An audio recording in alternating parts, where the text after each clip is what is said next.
how social media has played role in your success or whatever you say, whatever you have achieved so far.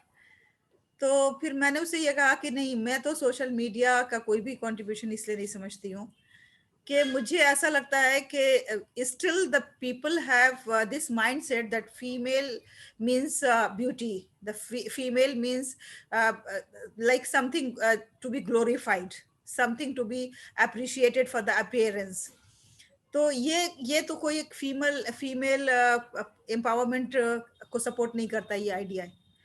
आप अगर आप एक मिसाल ले लो, अगर आप एक अपनी पिक्चर कोई भी डाल दो सोशल मीडिया पे, then you will find that how many people will comment and how many people will like it.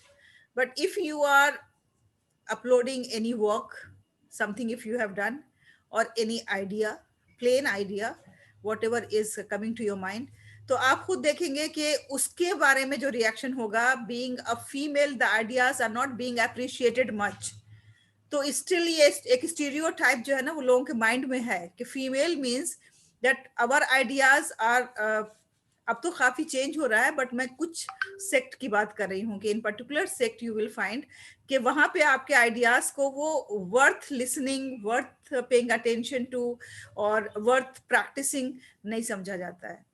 तो ये जो जी एक है ये ब्यूटी विद ब्रेन का जो कॉन्सेप्ट है ना, कि अरे मैं कहती हूँ ब्यूटी क्यों, वाई ओनली यू जी टॉक अबाउट ब्रेन, उसके साथ जी भी जी ब्यूटी लगाना क्या जरूरी है. बिल्कुल हाँ? बिल्कुल आप ब्रेन की बात करें, God has given us brain, female also have the brain equally. तो हम भी वो जो काम मर्द करते थे, बल्कि इन सम एस्पेक्ट्स तो female are have prove themselves to be more kind, more polite, more affectionate, more compassionate. तो इस तरह से बहुत सारी ऐसी चीजें हैं जो उनको मुमताज करती हैं. आप क्या कहेंगे इस बिल्कुल मैम। और इससे मुझे इनफैक्ट आपकी बातों से मुझे एक चीज याद आई हम्म. कि जो अब तो थैंक गॉड अब वो बंद हो चुके हैं, लेकिन आपको अगर याद हो कुछ साल पहले जो एड्स आते थे, जैसे फेयर एंड लवली क्रीम है, इस तरह की जो फेयरनेस क्रीम्स होती थी, हम्म. उनके जो एड्स आते थे कि एक लड़की जॉब इंटरव्यू के लिए गई बट वो गोरी नहीं है, तो उसको उन्होंने रिजेक्ट कर दिया। फिर उसने बिल्कुल. 1 महीना फेयर एंड लवली लगाई और वो गोरी हो गई, और उसके रेज्यूमे देने से पहले ही उसका सिलेक्शन हो गया। तो इस तरह के एड्स हमारी मेंटालिटी को इतना ज्यादा इन्फ्लुएंस करते हैं, हमें हमें सबकॉन्शियसली होता है, हमें अवेयर नहीं होते हम इस चीज के, बट जब हम वो सेम चीज दिन में 10 बार देखेंगे और महीनों तक वो एड्स रन होता है, सालों ये सेम एड तो मैंने कई सालों देखा है। बिल्कुल. बचपन से टीवी पे आता था बिल्कुल कमर्शियल ब्रेक्स में कि वो गोरी हो गई 15 दिन में और फिर उसका जॉब सिलेक्शन हो गया, फॉरेन सीईओ बन गई। तो इस तरह की चीजें इतनी टॉक्सिक होती हैं, हम समझ नहीं पाते अक्सर, लेकिन इतनी टॉक्सिक होती हैं ये हमारी सोसाइटी के लिए इन जनरल कि बिल्कुल. एम्प्लॉयर्स अपने एम्प्लॉयज में जब इस तरह की चीजें देखेंगे अगर कि वो कितनी ब्यूटीफुल है, तो फिर सेक्सुअल हरासमेंट भी होता है आगे जाके, इसके बहुत गलत मतलब गलत इसके इम्प्लीकेशंस होते हैं। हम्म. तो इस तरह की चीजें अगर टीवी पे, नेशनल टीवी पे रन कर रहे हैं, तो that is a sad state for our society. लेकिन मरियम, मैंने ये देखा है कि जो हमारे, अगर हम विलेजेस की बात करें और टाउन्स की बात करें और छोटे शहरों की बात करें, तो वहां पे अच्छा खासा मुझे लगता है कि विमेन एम्पावरमेंट का अभी भी वहां पे जो है ना वो उसके हमें असरात देखने को मिल जाते हैं. हमने कई जगहों पे देखा है कि जैसे लेडीज प्रधान है और बहुत ही पावरफुल प्रधान है विलेजेस में, और इसी तरह से जो है ना वो कहीं काउंसलर है, वो कहीं पे और दूसरी इस पे पोस्ट पे हैं. तो ये मुझे लगता है कि एक समाज के अंदर एक जो है ना वो डिवाइड सा है. कहीं पे तो हमारे यहाँ बिल्कुल वो डाउन ट्रोडन है, बिल्कुल उसे कुछ अहमियत नहीं दी गई है, और कहीं पे उसे बिल्कुल इक्वल अहमियत दी गई है. और या फिर ऐसा होता है कि कहीं पे ऐसा नजर आता है कि जैसे फीमेल को इस पोस्ट पे अगर हम हाईलाइट करते हैं, आगे ले जाते हैं, तो उसे बहुत से बेनिफिट्स फैमिली को मिलते हैं.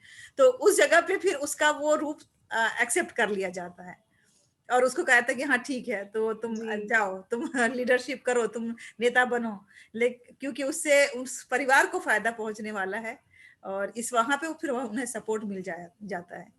अगर हम वर्ल्ड सिनेरियो में बात करें तो अभी अभी तो खैर काफी जो फीमेल हैं वो बहुत से कंट्रीज के हेड हैं और बहुत से कंपनीज के सीईओज हैं, और उन्होंने सबने प्रूफ किया है खुद को. अगर हम आपसे पूछें आपके लिए कौन रोल मॉडल है इस वक्त, अगर आप देखती हैं तो आप किसे फीमेल रोल मॉडल में अगर हम बात करें तो इन द प्रेजेंट सिनेरियो?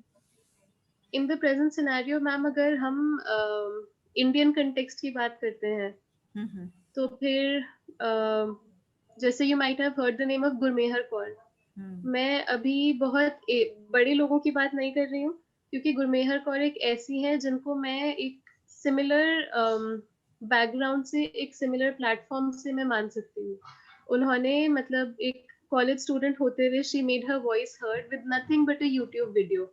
उन्होंने उस वीडियो में कुछ बोला भी नहीं, बट जो उनकी फर्स्ट वीडियो थी जिससे she gained nation wide like recognition, वो एक वीडियो थी जिसमें उन्होंने बस प्लैकार्ड्स पकड़े हुए थे पीस एक्टिविज्म के, which said that war didn't kill my Pakistan didn't kill my father, war did. तो उनका मुझे ऐसा लगता है कि she didn't come from a place of like privilege, बहुत ज्यादा privilege, कि उनके कोई जानने वाले बहुत फेमस लोग थे, उनके थ्रू वो फेमस हुई, और उन्होंने अपने फेम को किसी गलत चीज में यूज नहीं किया। She has always work for piece activism, and even after she gained like international recognition, now she's studying at Oxford University. So she didn't give up on her education. वो सीधा सब कुछ छोड़ के पॉलिटिक्स में नहीं चली गई, या फिर एडवर्टाइजमेंट्स करने में नहीं चली गई। We see many sports people also कि वो लाइक एथलीट्स थे और फिर जैसे रिकग्निशन मिला वो एड्स में आने लगे। तो nothing wrong with that, but एक उन्होंने जो अपना प्राइमरी गोल था विच वाज एजुकेशन, वो उसको स्टिक किया उन्होंने। तो I think she is one of the role models, like one of the people that I see कि इस तरह का होना चाहिए। Like she built herself on her own, and now she's pursuing her education at Oxford University, which is something I think all of us should be dreaming about that. जो जो चीजों दूसरी चीजों के लिए यूज किया गया है, करते हैं ये फ्रेज कि I've been dreaming about this day since I was a little girl. तो ये शादी के लिए नहीं, ये किसी और चीज के लिए, ये ऑक्सफोर्ड में पढ़ने के लिए ये फ्रेज यूज होना चाहिए। So I think she is one person. Yes, very nice, history में ब्यूटीफुल। अगर देखें तो हजरत आयशा रजी अल्लाह ताला अन्हा, she was the biggest scholar of her time, one of the biggest scholars of many centuries after her also. So being a woman and confining to the values of Islam, being one of the pioneers of the values of Islam, she was one of the biggest scholars. तो अब हमारे पास क्या excuse है कि हम बोल सकते हैं कि हम लड़कियों को नहीं पढ़ाएंगे, हम तो मुसलमान घरों से हैं। हजरत आयशा रज़ी अल्लाह ताला अन्हा इतनी इतनी ऊंची ओहदे की होके भी वो सबसे बड़ी स्कॉलर थी इस्लाम की, तो अब हमारे पास क्या एक्सक्यूज है? बेशक बेशक मरियम, तो thank I you think very much. These yes, women. बिल्कुल बिल्कुल, आपने कहा वो भी अभी नहीं, आज से 1400 साल पहले जब वो इतनी बड़ी स्कॉलर थी, उनके स्टूडेंट्स में बड़े बड़े साहबा कराम शामिल हैं। तो हम जान सकते हैं कि ना सिर्फ ये कि बिल्कुल उनकी स्टूडेंट फीमेल थी, बल्कि उनके मेल स्टूडेंट्स भी हुआ करते थे, जिनको वो इस्लामिक लिमिटेशंस और इस्लामिक जो हुदूद हैं, उनके बाउंड्रीज सबका ख्याल रखते हुए किस तरह से वो एजुकेशन इम्पार्ट भी करती थी, ना सिर्फ ये कि खुद एक्वायर करती थी बल्कि उनको इम्पार्ट भी किया उन्होंने। तो मरियम, अभी हमारे साथ कुछ और हमारी बहनें यहाँ पे शामिल हैं, let me just include them. उनसे मैं पूछती हूँ कि उनका क्या ख्याल है कि why do we need more female leaders